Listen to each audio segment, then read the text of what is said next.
Okay, everybody, how you doing? This is John Brown here with another episode of Black Coffee. Today we have Juan here. Juan, how you doing? I'm doing very good, Mr. Brown. Thank you very much for having me. Where you calling from? What state? I'm from Iowa. Iowa. Okay. Yeah, yes, sir. Calling from Muscatine, Iowa. We're about 45 minutes from Iowa City, home of the Okay. Hawkeyes, black and gold. They got a good football team. Yes, Tell sir. you that. I love that head coach too, man. He put out some guys, linebackers, tight ends, unbelievable. So Great tight ends. yes. So what do you have? You have boys, girls. What you got for me? I got a 16-year-old daughter, Arabella, and I got a 14-year-old son, Alex. And Alex is a baseball player, and I'm a lazy parent. I'm trying to get better, sir. And your podcast woke me up, so I'm Okay, trying to so do better. But let's attack them one at a time here. yes, So sir. your boy is 14. He's a baseball player. Tell me about where he's at. How long has he been playing, and what it looks like? Yeah, he always loved baseball. He started playing when he was about 6, 7 years old, and he's a pitcher, and he's a freshman in high school. He did play on the freshman team for our local baseball program, and he did get Hmm. to do some pitching. But I'm hoping to just work with him more so he becomes a better pitcher and a better baseball player. And to be honest with you, I just wanted, before I heard your podcast, sir, I just wanted him to work hard at something that he had a little bit of talent for that he enjoyed doing. So that was my Okay, initial goal with baseball. okay. I can tell you this.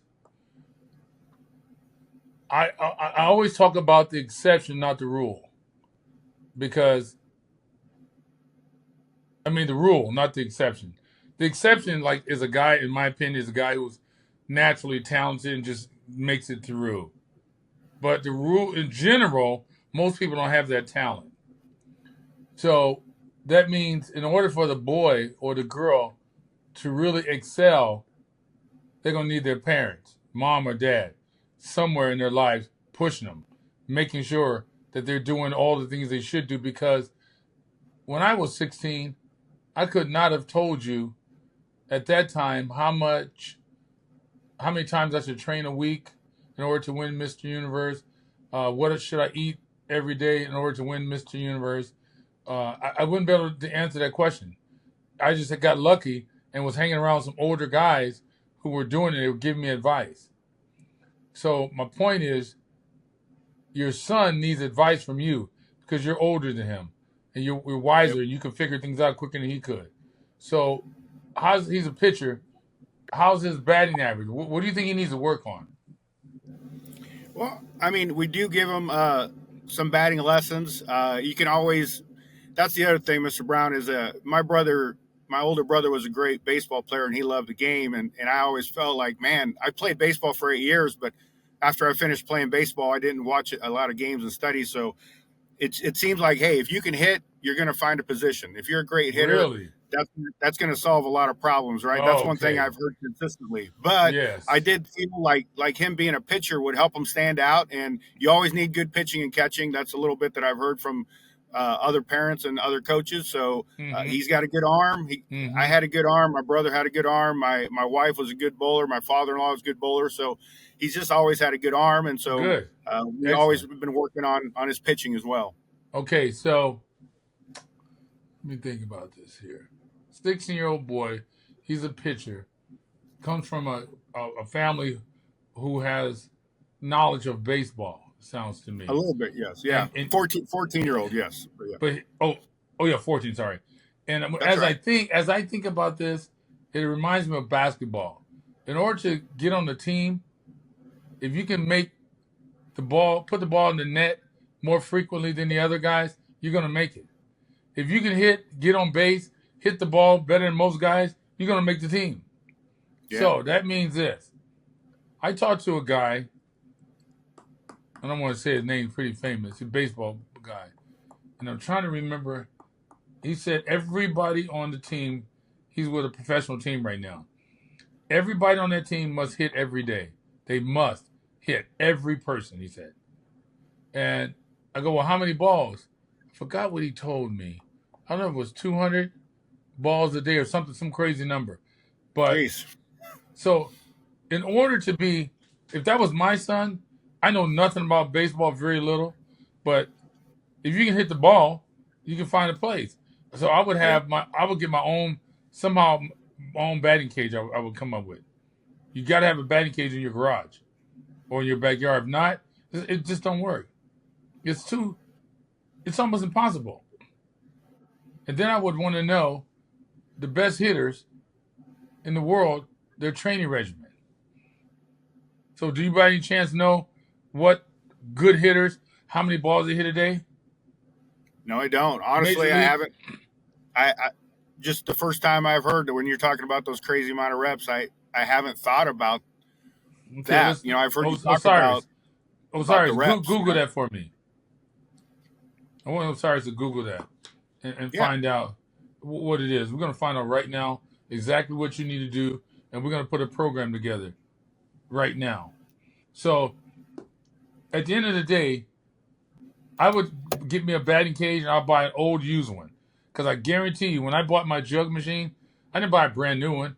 I went online and I don't know if it was a Facebook Marketplace or somewhere. I found it real cheap. And the guy boxed it up and sent it to me. Because he had it for his sons. His sons grew older. He didn't need it. I guarantee there's a lot of guys around the nation that has a boy that grew up and he still has the pitching machine in his garage and he wants to get rid of it. And he sells it to you for nickels on the dollar. Yeah. Guarantee it. So that's the first thing you got to do. You got to do that. Now, after you do that, you have to, let's say it's 200 or 300 pitches a day, whatever it is. You have to count them. You can't have the machine there and go, what's your son's name? Alex. Alex. You Yes. can't say, Alex, okay, you want to hit 200 balls 4 days a week or whatever it may be. And you go to work or you're looking at TV or you're eating dinner while he's hitting. No, you have to count him because And that's he's a 14-year-old boy. He's gonna do what 14-year-old boys do, and he's always right in what he does. 14-year-old boys are having fun and they don't understand how important it is. And so it's up to you to make sure you count them. and I didn't think of that honestly when you describe it as it's a second job. I mean, that really clicked with me. That hey, I got off work, now it's time to do my second job. What you need to eat, what do we need to practice? I just didn't think about it that way. Because So I I need to guarantee you count the this: reps and find out. nobody. Let me think before I say this. You're in Iowa. Yes. There's a lot of baseball players in Iowa. Yeah. I can bet you, guys, if I took a poll of all the 14-year-old boys in Iowa playing baseball, I bet only 1% or maybe two, I'd probably say 1% is on the base. What do they call that machine? The pitching machine, or hitting from the pitching machine on a regular pattern 3 times, 4 times a week. That's only 1% of the guys doing it in your state, in your whole entire state. They do it every now and then, but every now and then won't work. Yeah. So I guarantee you, most 1% of the guys are doing that. What does that tell you? All you got to do now is do the work because 99% of them are not doing it. Next thing you know, he's 18, he's getting a scholarship, or he's getting looked at by a major league team. They go, what's going on with this kid? Would you learn to hit like that? It's not. Kids are not born to hit baseballs. Kids are not born to have good eye-hand coordination. I think you develop that. And if you do what I'm saying, you can develop that. Oh, sorry, did you find it?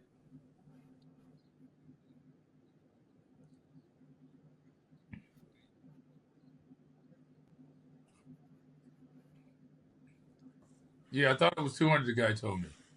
Every day. Wow. So That's so a lot here's of reps. so here's what I would do. Yeah, go ahead.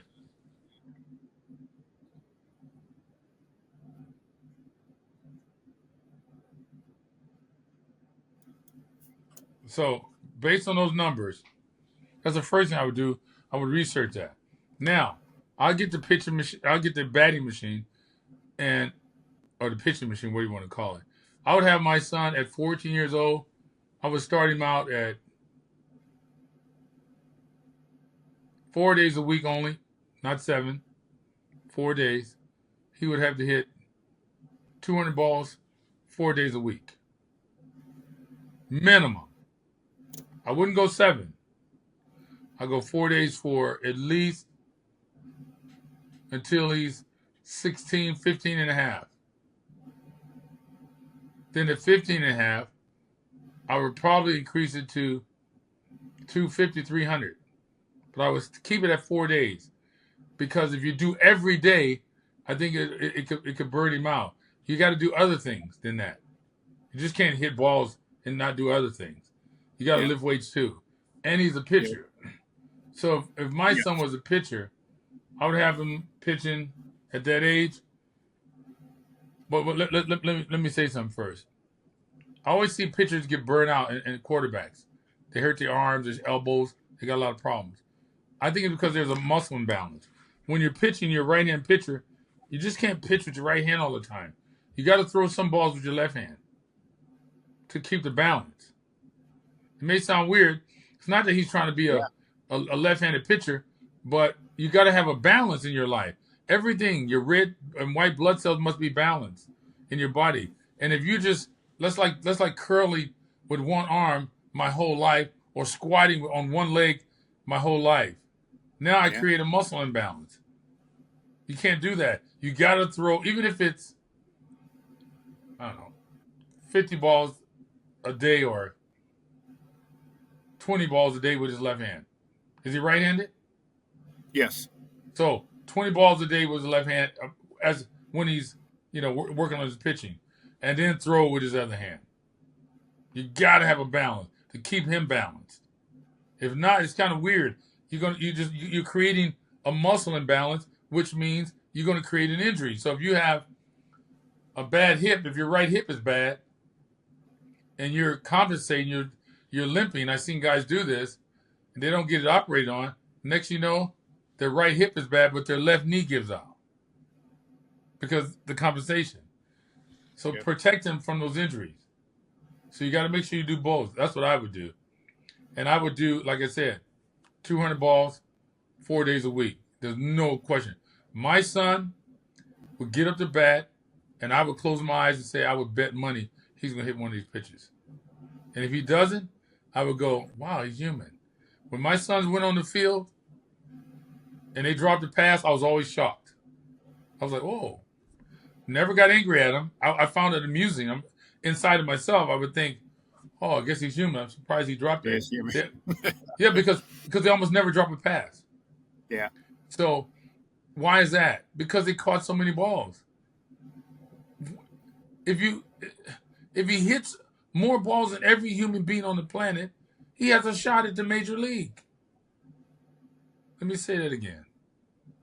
If he hits more balls in practice by far than everyone else, he has a chance to make it. Because most of the guys are lazy. Steph Curry, 1,000 shots a day he said he takes. I don't know if it's true or not. That's what I heard. I got a neighbor, little kid I met him, he was 12. Now he's like 14, basketball guy. He's Hispanic. His dad's concerned because he's going to be little. He's Hispanic. You don't see a lot of Hispanic guys playing basketball. I go, it doesn't matter. It doesn't matter. You got to get the damn machine that when you shoot the ball, you don't have to go and chase the ball and shoot again. They got those machines, got the nets around them, around the rim, and it shoots the ball back at you. He got one of those machines. The kid was doing, I think, 600 shots a day or something. I go, wow, I heard you got to do more. And now he's doing 1,000. Oh, no, 1,100. And his shot is unbelievable. He's only 14. But he does 1,100 shots a day. He's outside my window, so I hear him shooting all the time. And he has a little app that goes with the machine on his phone. And I told his dad, you got to stand out there when he does it. You have to stand there. If you don't stand there, it doesn't work. You got to make sure he's doing it. So if your kid is hitting 200 balls a day, you may find out that he can do a little bit more. If the average guy's doing 200, I would do 207 at least. You got to be better than them. How about his? Let's talk about his weightlifting program, because he has to be strong. Physically strong makes you can hit more. You can jack more home runs. You kind of just a hair. If you're talking about if he's strong, I mean, we do pump iron, and that is something that he enjoys doing, and that's What something. kind of program? Tell me what you do. Right now, one of the things is kind of, I wouldn't say it's getting in the way, but he does have a gym class at school where he works out with weights 5 days a week. So along with that 5 days a week, but that's something that the gym teacher puts together, and he works out hard. He takes it serious. So that's good. But then we try to go and do back and biceps at the local Y. And then we do bench as well, a separate day. And then we try to hit shoulders. So we try to hit the gym on our own 3 days a week. So the school is doing the best they can. Yep. But the school has a lot of athletes besides your son. So the teacher does not have enough time and enough equipment to really make a difference in your son's life, if that makes sense. Yep. So and a lot of the kids in the gym class, he said, it's a gym class. Most of them don't take it too serious. There's him and one other guy that really focus, put their mind into it and work hard, But okay, so if that was my son, I would say, son, here's what I want you to do. Go to school, do the little workout, but take it easy. Save your reserve and save your energy. Because when you get home, we're going to the gym. And we're going to get it in. And you go to your gym, all you need is 3 days a week with him. 3 days a week. Right? So you got 4 days, you're hitting balls. So every other day, and you go to the gym. Okay? So I would go to the gym, train him like a bodybuilder. Don't do the ropes where you sit there and waggle the ropes or kettlebell, something stupid like that. Do basic movements. Bench press. Right? He's old enough to do squats. Bench press, squats, back, curls, triceps. Work his shoulders, dumbbell flies. Just basic stuff. 3 days a week. And that was one thing I wanted to ask you, Mr. Brown, was the one thing I haven't had him do is squats yet, barbell squat. And you think that, hey, there's nothing wrong with that at his age? At his age, he's old enough now. Okay. Start him light. Look, he's not trying to be a bodybuilder. No. But make or sure. Powerlifter, no. Or powerlifter. Make sure he's not trying to go crazy like squats. Never do deadlifts. Never do cleans. Don't do those movements. If you do cleans, he gonna hurt his shoulder. He gonna hurt his clavicle. Don't do those. Yep. So squats are good for him, but he's a baseball guy. He's not a bodybuilder powerlifter. So keep that in mind. I would always tell my sons, and they were getting strong and strong, and they wanted to put 4 plates on the bar to do squats. I know they could do it because I could see the 3 plates were easy. I go, no, I'd rather you do 3 plates with more reps than to go to 4. You're not a bodybuilder. You'll get stronger by doing that. 315 pounds for a guy that's 180 pounds, that's a lot to squat. That's plenty of weight, yeah. And he's doing like 10 reps with that. So sometimes I will let him go. How far back?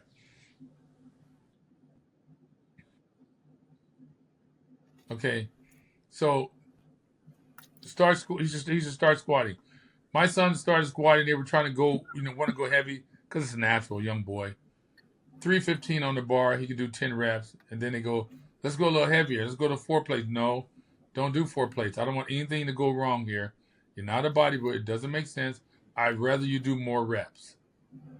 So make sure, but he still has to train hard.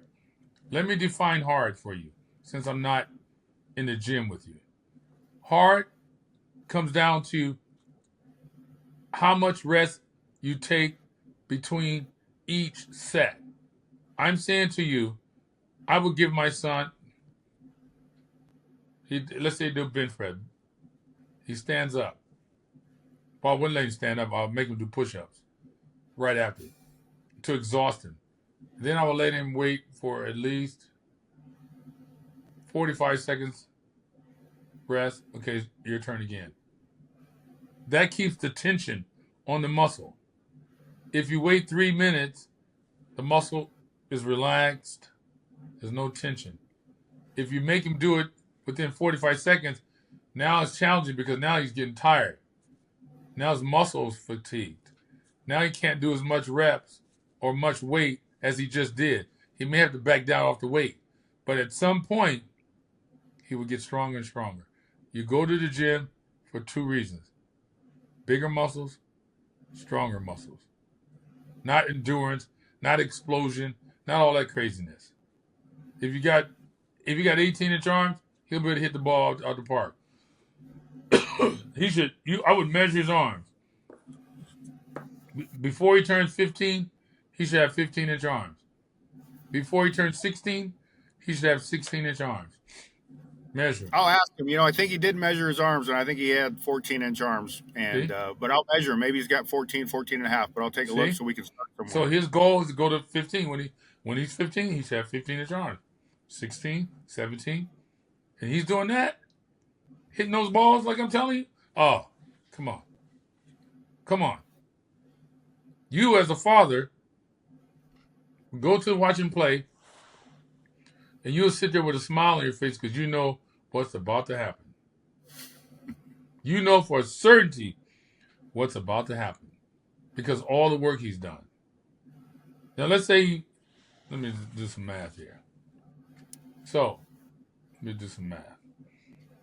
200 balls,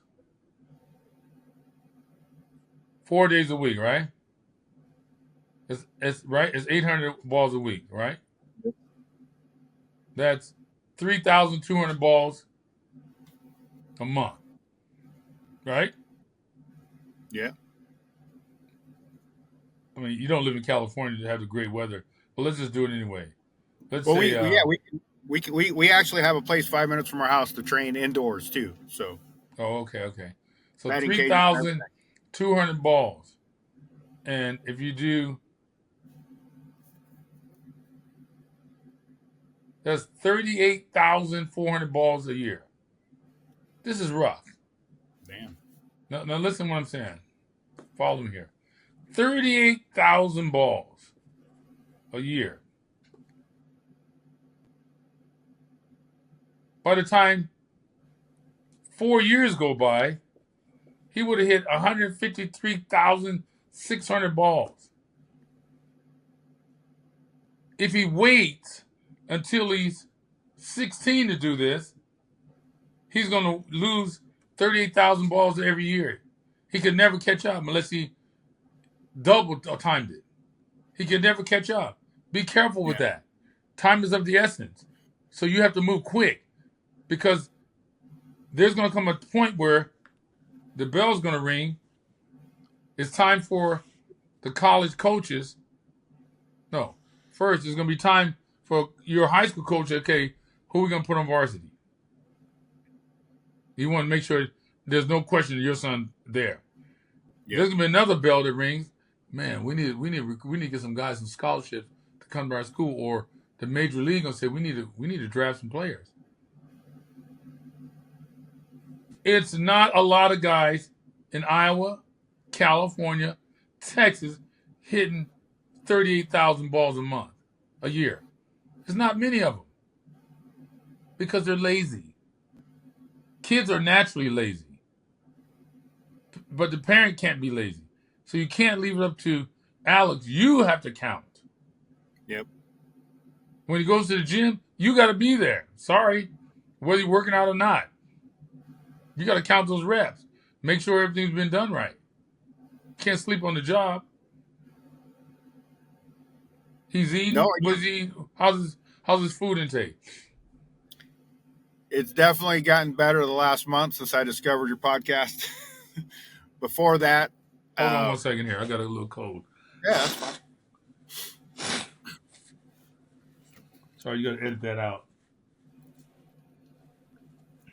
Okay, go ahead. His diet's gotten a lot better the last month since I discovered your podcast. That's Okay. one thing I didn't appreciate the fact that that was one of the things I could help him with. Right, was the weight training and the diet. Since I was a pro wrestler, an independent wrestler, and I like to go to the gym, I know about protein and meal prep, and I didn't help as much as I should have. But now we're getting there. The thing that you talked about with ground beef, he was never a big ground beef eater, but I discovered, because I'm paying attention, hey, he likes meatballs, and we went to Olive Garden, so hey, this Yes. morning I cooked meatballs, and he Yes. can get ground beef that way. He spent the Yes. night at a friend's house, and they had some loose meat hamburgers, and he ate them and liked them. So Nice. I told my wife, let's get Nice. the recipe for that so we can start making Yes. that. And He has been I have eating my own good. protein too that I sell, cane protein. So if you And know, like if which it one? if, which one, the black or Yeah, the, which you can one do the for a blue. 14-year-old? I would do the blue, The the blue blue. bag. Okay. Yeah, the cane protein is a really good source and it tastes good. Most proteins though they don't taste good. So when I had this developed, I made sure that they went through at least 7 different batches to get it tasting right. Okay.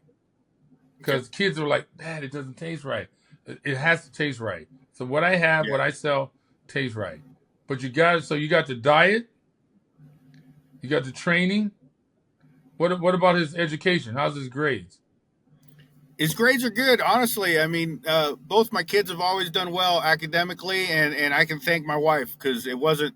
She's the one that checked the grades. She's the one that Good. said, hey, you're missing this assignment, and now I'm finally getting on board a little bit more with that. But they've always studied well and took their grades well. So and again, thanks to my wife. The one thing I wanted to ask you about, one question I had is, I am Mexican American, and my dad was from Mexico and on the border, my mom on Texas side of the border, and Hmm. we all grew up and spoke Spanish, and it's just impressive that all your boys speak German as well as French. But that's one thing, as a lot of Hispanics, we sit around and we kind of complain, well, our kids don't speak Spanish, and Yeah, that's weird to me. that's on us. I'm beginning to Yeah. learn because of the podcast, so You speak Spanish? yes, sir, I do. Yes. Oh, good Lord. Yeah. Yeah, it's a What great not? thing too. Yes, you It's got to great. teach them. Yeah. Yeah. Oh, I mean it's harder So now because they're older. When they're young, it's easy. They don't know they're learning. You just speak Spanish to them. yeah, and obviously that's something your wife did. That was one thing I saw an interview with your Mm-hmm. wife where she said she would make them read a book on the way to school. So I was Mm-hmm. thinking, well, man, that's a creative way to try to use that time to, hey, let's Yes. use that time to Yes. normally just listen to the radio or Yes. something. But so Now, I'm gonna start doing that. so we talked about his training. You mentioned there's somewhere near you that you can go indoors and practice or something like that. Yes, sir. Just 5 minutes from our house, we can drive to. It's an old mall here in our town that they have a facility with indoor turf, and it's got everything we need. I mean, it's They got honestly they got a fantastic. batting cage. They got several batting cages. They So got a pitch, several pitching How much is mounds. that for an hour or to hit 200 balls? However long it takes. What does that cost? Our community is so great; it's free. As long as you're part of the, Ah, if you're part of the ah. yeah, it's great. Wait a minute. Stop. Shit. It, if you're part Oh of the baseball no. program, it's free. Time out. There's no freaking way that your son shouldn't be a freaking monster right now. Lazy I'm parent. so glad. I'm so glad you woke up. I'm so glad you woke up. There's no excuses. You got Yes, it for sir. free. Yes. Yep. So here's what I'm saying. If that was my son, he would hit so many balls that every machine would be broken in there. I believe that. Because you understand that's the key. No one's born to be able to hit great home runs, really. Not at a professional level. They Yep. practice. And when it's time to select someone, when your son is 18 or 19, and Major League Baseball, they're always looking for the next talent. Can you tell me a good reason your son should not ever be qualified? There's no reason unless you're lazy. That's the only Yeah. reason. That's the truth. And honestly, Mr. Brown, I mean, I think I speak for other parents. I've heard you talk about this. It's just something hard for parents to say, to look at your child and say, hey, they're going to make it to the NFL. They're going to make it to MLB. It's I mean, hard. So what do you do for work? I work at a factory. I work at a plant here and in Okay, manufacturing so for let's say 25 years. so you work at a factory. So if your son came to you and said, "Dad, you think I can ever get a job at the factory where you work?" You would say, "Yeah," Yeah. because you're familiar with it. You know how you did it. Yeah, of course. And I'm telling you, I know what I did. It's not that difficult. It seems like, oh, nah, my kids, nah. You're looking at your son or your daughter, nah, they can't do it. And that's the problem. Everybody, listen up. Here's the main problem. It's the parents, the new era parents, new athlete, new parents of athletic children. They don't believe in their children because they've never done it. It's almost like if you tell me to walk from here to Idaho, I'll be like, man, I don't know the way without a map. Without a map. Yeah. Or drive without a map. I'll start going north, but it'll take me a while to get there because I don't know the way. I started this program in this platform because I went to the mountaintop 5 times. It doesn't matter what sport. I know the way. I'm trying to give the parents a map, a road map. I'm giving you a map, like a cheat code to help you. It's no one's born. Jackson 5 wasn't born to be Jackson 5. Serena Williams, they weren't born. You saw what the dad did. And it's not that the dad was super smart. It's not that I'm super smart. I just figured things out. And I don't give a shit about nobody. Here's what we're doing. And if you're not on my path, I'm going to steamroll your ass.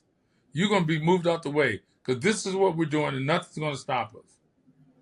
As long as your kid understands that and he looks in your eye, and if you believe it, he's going to believe you. And if you're standing there, now you can't say that then watch TV, watch the baseball game or the football game while he's out hitting balls. But if you're standing by his side, I never miss a practice of my sons or a game. I was at everything. They look around, they see me. And you know what my son Amon Ross said? He told me once, he must have been like 14 or 13 years old. He said, Papa, you know what it seems like? All the good football players, their dads are always on the sidelines. He recognized that. That's true. There was different guys that we knew that were really good. We'd watch them play 7-on-7, or actually, especially like 7-on-7 or practice. Their dads were always there, the good guys.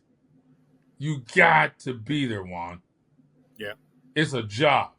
But I tell you right now, the reward that you will get from that, and I tell you the journey, like we traveled all over the country.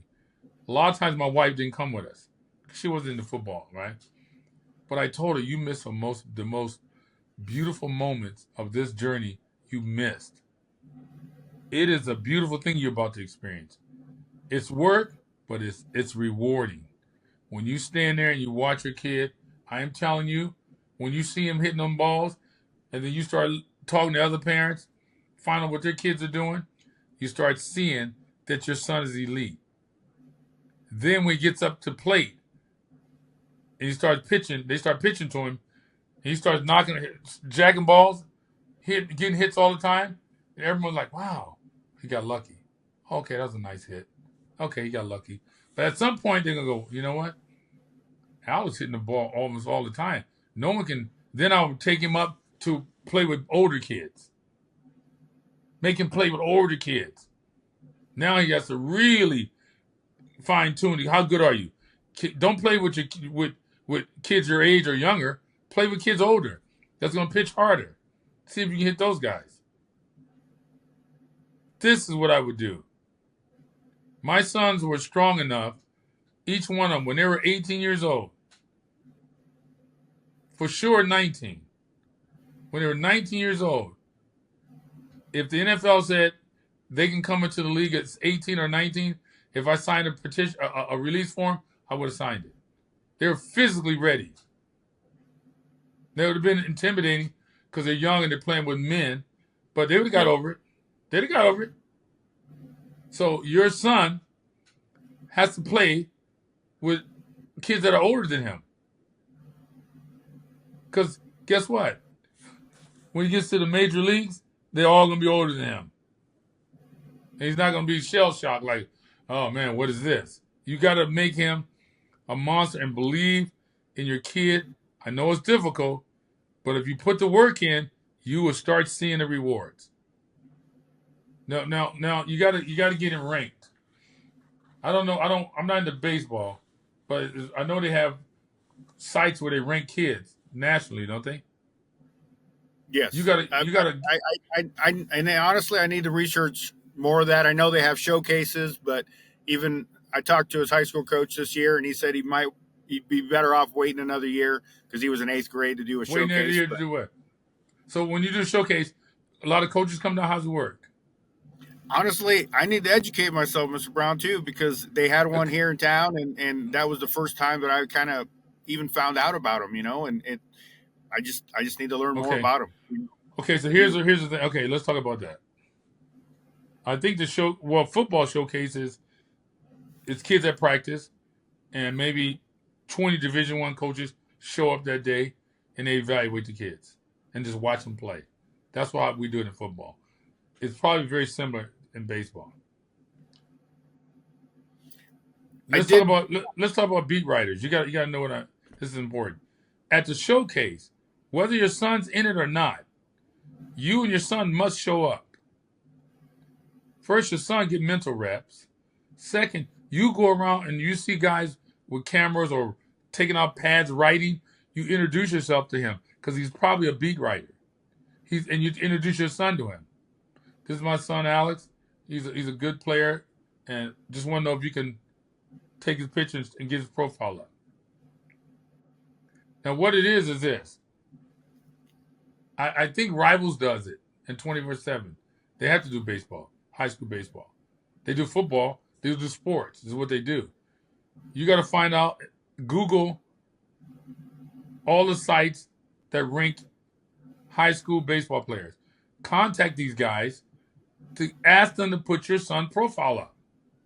You got to start that now. It doesn't cost them anything to do that. They don't put profiles up just because your son is so fantastic. Sometimes they do it because they listen to you, he seems serious, and we're going to keep your eye on him. Here's a guy to look out for. And they put his picture up. And that's where coaches look for guys. They don't come to all your games. You think the Dodgers, minor league team, or the A's or New York can fly to your son's school and watch him? Not the Iowa, no. No. No offense against Iowa. No, yeah. They're good players, but they use the internet. Your son's not on the internet, he's in Iowa. You got to get his profile up on these sites. And that is why you have to go to these showcases. Not to watch everybody and clap your hands, to find out who is a beat writer. If you see a guy, they usually have backpacks. If you see a guy writing something or taking some pictures, introduce yourself. Are you a writer by any chance? If he says no, okay, I'm looking for. Do you know of any writers here? You got to get their information. They're happy to talk to you about your son. That's how they make money. Yeah. They want to know who's next. This is how they make money. So they need guys like you. So they're not offended. They're elated that you made their job easier. They sell subscriptions. So if I'm buying a subscription to their website and every day I go it's the same kids, well, why am I going to pay for next month? There's nothing new. They need something new. That's you. But if you don't understand this, it's a hard road. It's a hard road. It's like you're riding a horse backwards. It's easier to turn around and ride the horse in the direction in which the horse is running. But you're riding the horse backwards. It's difficult. You got to understand how this thing works. So we're going to get Alex. We got his diet. We have his training all mapped out. Now it's a question of you executing it. But remember, it's not just all about hitting balls, catching balls, pitching balls. You have to talk to the beat writers. You have to get his name populating on the internet. So when we hang up, I want you to go on your computer, type his first and last name in, and hit enter. And see if there's any stories, anything written about him. If it's not, you should be alarmed. That's a problem. You have to change that every day. Your job is, how do I change that? Okay. Yeah. Listen, people, listen to me. There's a lot of guys out there. I know guys, some personal friends of mine, that played Division I football. Some went to the NFL, and they weren't as good as the guy that's sitting at home on the couch. Let me say that again. There's guys in the NFL and college right now that shouldn't be there. And the guy that should be there is sitting on the couch. How does that happen? So not all the time the best guy makes it. Sometimes the father knew some things, knew how to pull strings. Because the guy on the couch, no one knew he was there. He existed. He's at a small school in Iowa. Great player. Works out hard. Great batting average. But no one knows he's there. So when you Google your son, everyone should do that. Google your son's name, hit enter. Nothing populates. You got some work to do. I was going to ask you, one of the questions I had, sir, was I've heard you say many times that a coach can't make your kid a great player, but I'm asking for myself and I guess also the audience, who is the best coach your boys ever had and why? What was something? Me. Besides you, I guess. I'm sorry, but besides me, and I'm not being funny here. I'm the best coach. You like your son. Yeah. No one knows your son like you know him. I'm at games watching my son. Let's see. Let me see about who's the best coach.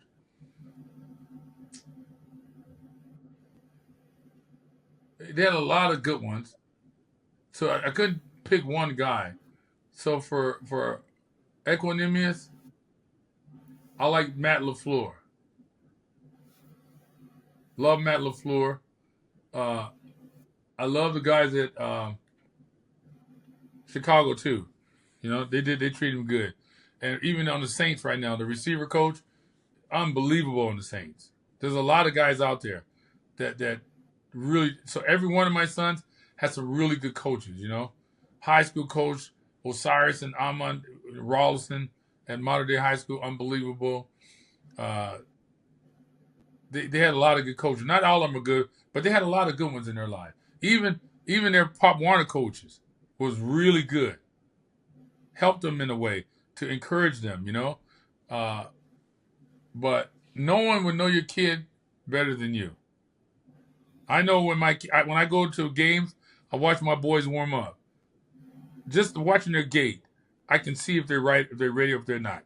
I can look at their skin and see if they're eating or they're drinking water or they're dehydrated. I can see it. Just by looking at them. For a coach to do that, he can't. He has to have piss in the cup. Or wait till he cramps. Oh, you're dehydrated. I see it right away because I'm his father. So I have signals. I blow a whistle.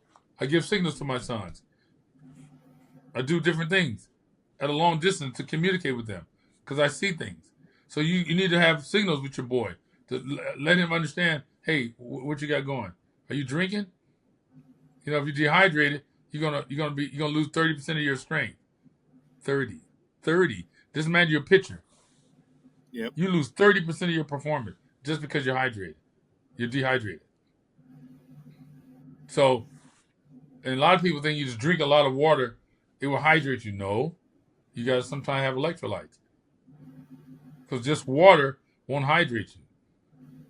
And if you think your son is dehydrated, give him electrolytes. But you can't have a game on Saturday or Sunday or Friday and Thursday or Friday start drinking electrolytes. It won't work, people. You have to load. 4 days before the event, 4 to 5 days, you got to start taking that. And then the 5th day, it's in your system. That's how it works. So when these coaches say, oh, just drink a lot of water, drink some pickle juice right now, it's not going to help them. It's too late. Pickle juice. My brother used to drink that. Yeah. But you got to drink it all the time. 4 days in a row, 5 days. Yep. So give me what other questions you got? What is one thing that you see parents spending money on that you just think, man, that's a waste of money? Oh. Cell phones, first thing. I would drop them cell phones like a bad habit. Cell phones are just get you in trouble. There's a lot of things on that phone they have access to at a young age they don't need access to. You understand? And Yep. when I was a kid, in order to see a nude woman, you had to go get a dirty magazine, they called them. Yep. And you couldn't find dirty magazines. Yep. Nowadays, they see that, they'll be up all night, turn them into some kind of little freak or something. You gotta be careful with them phones. So, and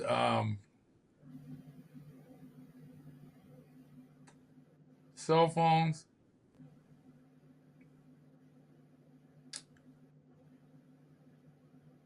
What else I didn't like? I'm always careful with young boys when they were 13, 14, 15, 16, 17 going to house parties. My son went to a party once. He was 16. He called me and said, Papa, come get me. Come pick me up. I go, why? Because they're drinking alcohol here. I go, what? So I picked him up. I said, what happened? The mom of the house said, you guys can drink as long as you stay inside the house. Now, I ain't never had a drink of alcohol in my life. Wow. But why would a parent tell their kid, let the kids do that? That was very strange to me. But I guess in this community where we live, it's very common. So you got to be careful with that. Let your kids, just make sure you teach them things and to tell you stuff so you'll know what's going on. Yeah, those are two things.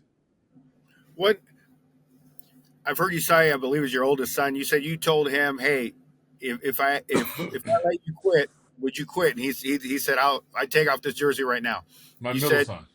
Okay, so your middle son, you said his junior year he could quit if he chose to. He obviously chose Yes. not to. Yes.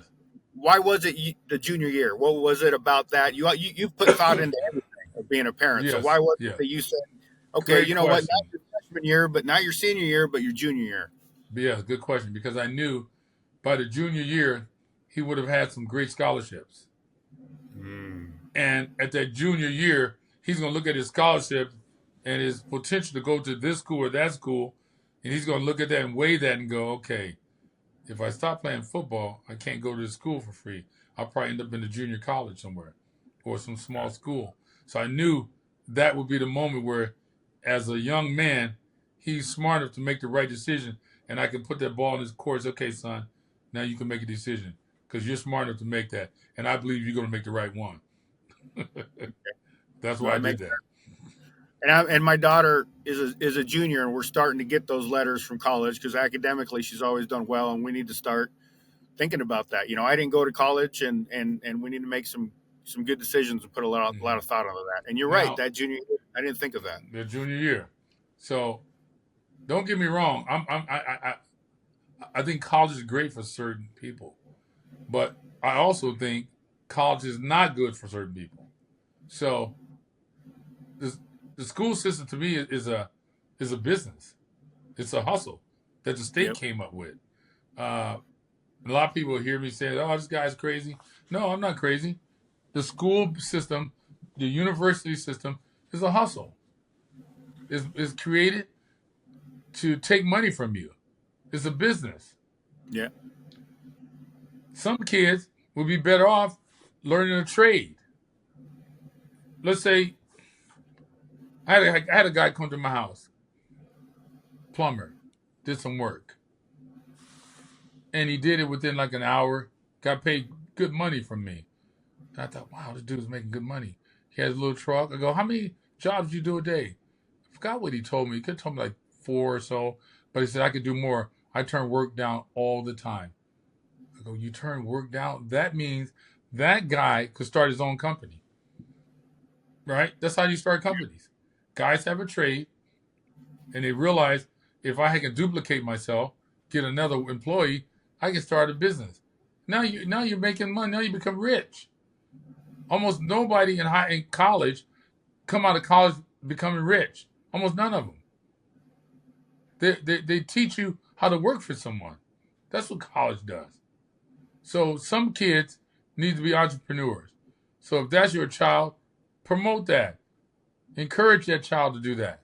Don't think he or she is a bum because she's not going to school, to the university.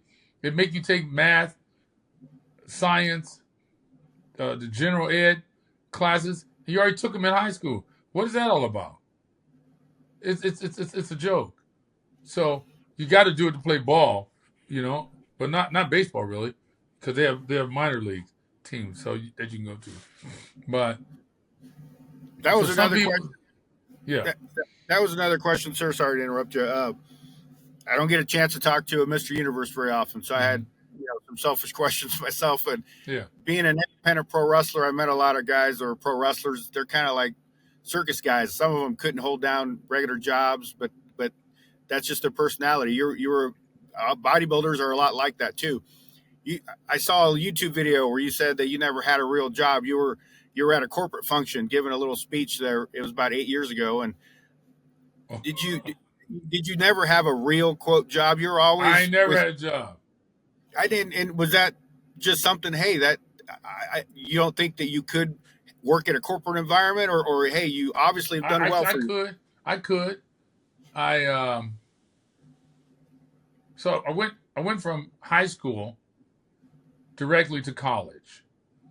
I went to college because a friend of mine who was there a year before me, he said they'll give you EOP, equal opportunity money, if you're Afro American. All you have to have is a C average or something like that. If you can maintain a C average, 2.5 grade point average, they'll pay you X number of dollars. I go, really? Okay, I can do that. So I went to the school, university, and took all the classes they told me to take. But the only reason I went there was because it's not a job. I can go to school, I can lift weights, and train myself to become Mr. Universe. That's why I did that. I didn't see going to work at some place and then going to the gym, and I got to be at work. Some guy's yelling at me because I'm late, threatening to fire me. So school made more sense for me. So I only went to school to lift weights to become Mr. Universe. That's why I did that. So I could work in corporate America, I think, but I'm just not I don't like getting up early in the morning. I like working till 3 in the morning. Sometimes I would work till 4 in the morning. So really? I started my own business. And how do I say this? I came from a rough neighborhood. Where I came from, guys were getting shot. The Crips was there. I mean, I was in the gym at Compton College working out. And I was in high school. I think I could have been 16. And a lot of the Crips would come in there. And I almost got in a fight with two of the most dangerous Crips of all. Tookie Williams and Jamel wanted to fight me. I was only 16 because I think I took a quarter from a bar that they were using or something, right? They got mad at me. I go, I didn't know you were using it, right? But anyway, we squashed it. But I was around all those gangsters when I was a young boy, and I could have went the wrong way, but I go, nope, I'm gonna keep lifting weights. I started lifting weights to play football, but I realized that no one could help me, guide me, show me how to get to college, to get to the NFL. So I would ask questions to my coach, how's it work? And they couldn't answer it. So I thought, wow. And then I got discovered from a guy that I was in the park. He said, why don't you try bodybuilding? And I go, really? He goes, yeah, you look good. You can win Mr. Universe. So I did it. And first show I went into, I realized, you know what? If I make it on my own, I make it. If I don't, I don't. If I cross the finish line first, I win. So I didn't like team sports anymore because of that. Because it's all the politics and all these guys. If you're boxing, you just knock the guy out, you win. If you run 100 meters, you outrun the guy, you win. There's no discrepancy.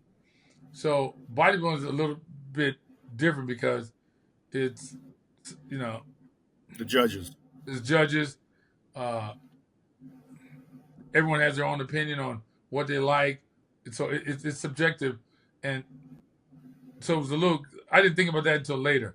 I just happened to win because I was a very gifted, natural bodybuilder. I never went on a diet. I just lift weights and went to the contest. That's all I did. And if you don't mind me asking, I grew up reading the magazines. I don't get a chance to ask someone if I could just ask you some questions. Yeah. Give up a couple names and you could riff on them, your memories of them, what you think of them. Robbie Robinson. Love Robbie. Robbie Robinson. He was a great bodybuilder. He still is. I met Robbie when I was 15 or 16. 16. I met a guy who said he knows Robbie. You don't know Robbie. I'm 16. No, I was 17. And I'm thinking, how can this guy know Robbie? What's he talking about, right? So he goes, okay, come down to Venice Beach. So there's an older guy I knew. We drove down to Venice Beach. We went to this apartment, and he starts knocking on the door. I go, are you serious? He goes, yeah, don't worry, this is where he lives. I know him. Robbie opened the door. Wow. I was like shocked. I'm like, holy crap. That's the guy I see in the magazines, right? So we went in his house. We sat down. We're talking. I'm quiet because I don't want to, say anything out of line or, it's Mr. Robinson, right? Yeah, he was in Pumping Iron. Yeah. And he goes, what's your name? I said, John Brown. Okay, I'm going to call you JB. And then he looked at me and said, I'll never forget it. JB, you know what your problem is? I go, no. What? You don't train hard enough. Ooh. After 5 minutes of meeting me. Wow. Not after a week, 5 minutes. He said that. And I just said, okay, I'm not going to. I just said, okay, Mr. Robinson. So I'm thinking, how does he know that? Why does he say that? What is it I'm not doing? This is going through my mind. I'm thinking, wow, how can he make a statement like that? Then he said, what you doing? What you doing? No. You got to work out with me one day. That's what he said. You should work. I said, oh, okay, yeah, I would love that. So I went home. I went out Friday night, me and my friends all went out dancing. He called me. He had called me on my answering machine and said, hey JB, this is Robbie. Meet me at Gold's Gym at 9 in the morning.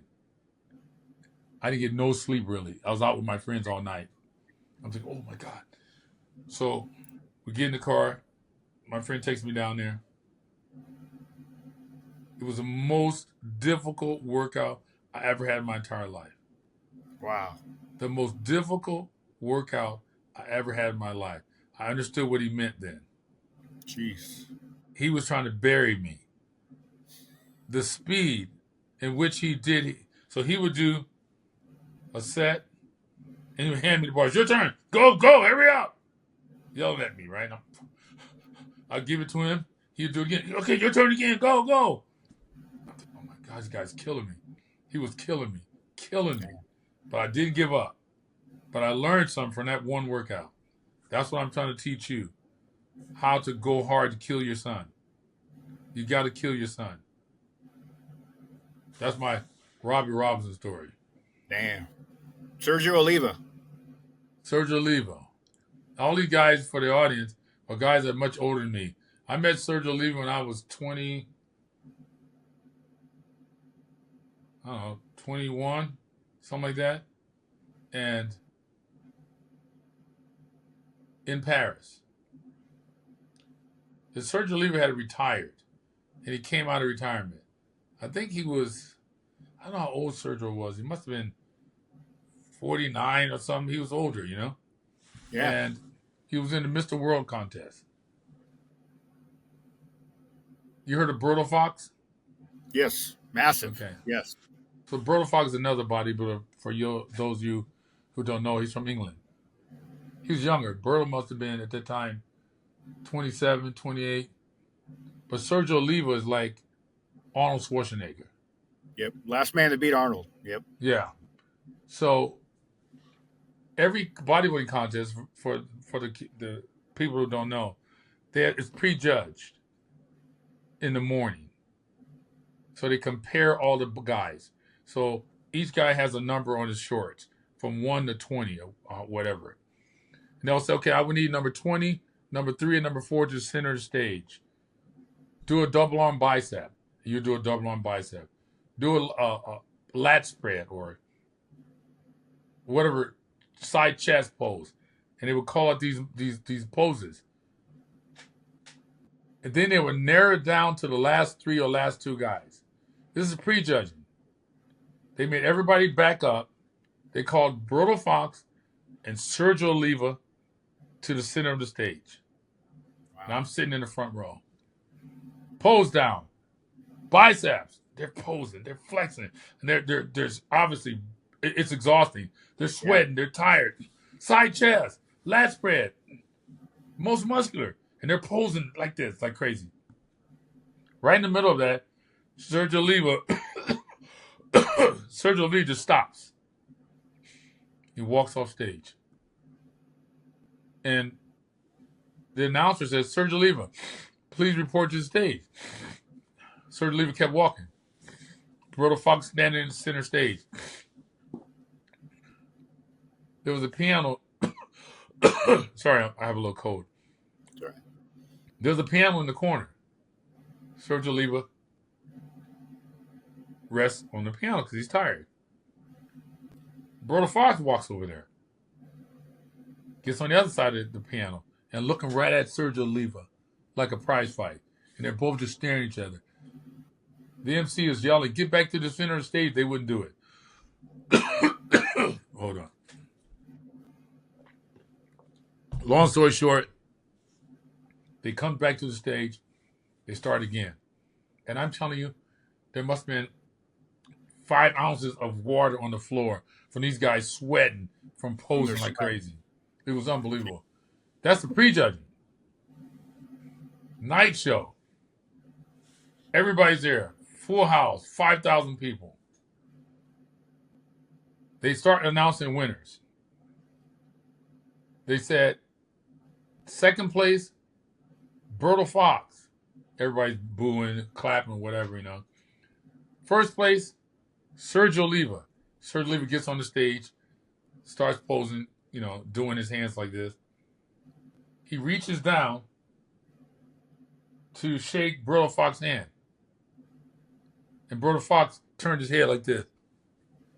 And everyone started laughing. Sergio Oliva slapped him so hard on his shoulder, on his back. Wow! The loudest slap I ever heard in my life. Shake my hand, boy. Damn. I thought, oh shit. And he shook his hand. That was a crazy, right? Man. I thought they were going to start fighting. Jeez. Never heard that story. Wow. Mm-hmm. Lee Haney. You guys can stop me anytime. Lee Haney. Lee Haney, good friend of mine.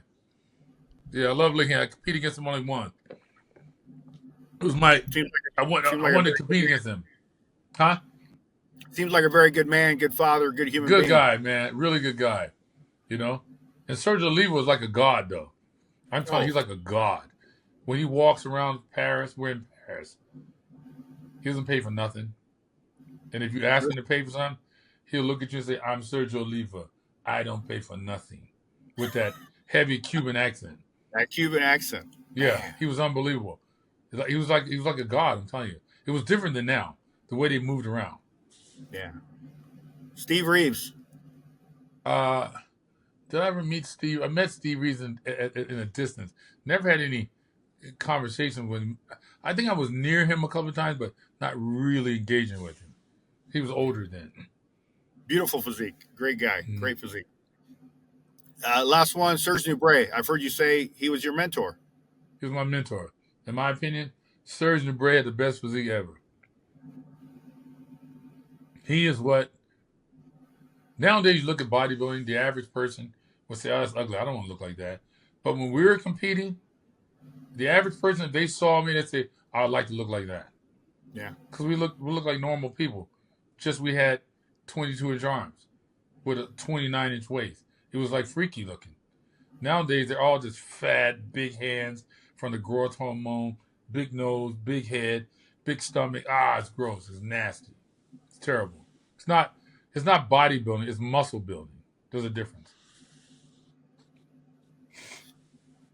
I agree. Okay, so I like those classic physiques. So if you have one more question, go and hit me because we're about at the time limit here. I heard you say this once, and I'm just trying to learn. What's your definition of daddy ball? Because I heard you say, well, that's daddy ball. Daddy ball is when you think little Johnny is better than what little Johnny is, and you're boasting to all the coaches and all the people in the stands. Why would they give the ball to my son? I can't believe it. We're out of here. This program is terrible, and this and that. But little Johnny ain't no good.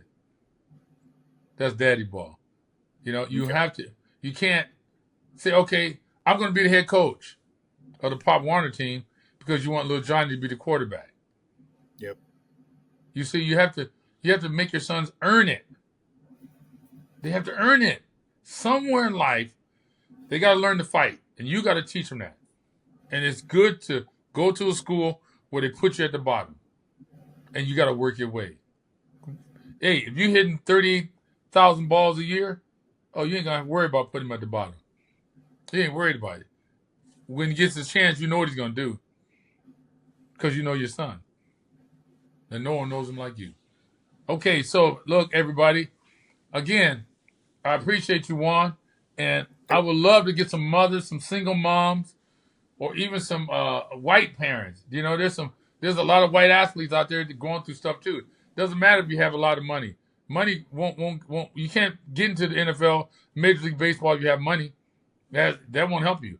So, and I like to talk about how do you if I had a white child, how would I navigate through these times? Because I believe there's a thing when it comes to like running backs, receivers, skill positions, except quarterback.